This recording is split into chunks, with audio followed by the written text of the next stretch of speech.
దయచేసి గమనించండి.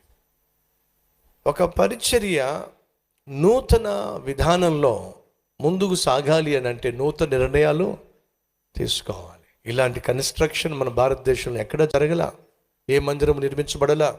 మొట్టమొదటిగా దేవుడు కల్వరి టెంపుల్ని నిర్మించాడు. ఇది చూసి అనేక మంది నిర్మిస్తూ ఉన్నారు. దేవునికి మహిమ కలుగును గాక.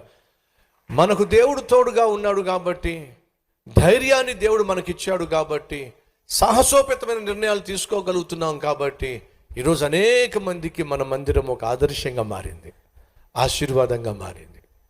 దేవునికి మహిమ కలుగును గాక. సంగమా, నువ్వు అనేక మందికి మాదిరిగా మారాలి.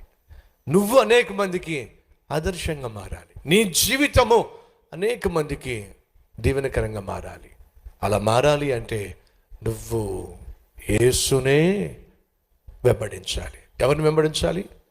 యేసునే వెంబడించాలి.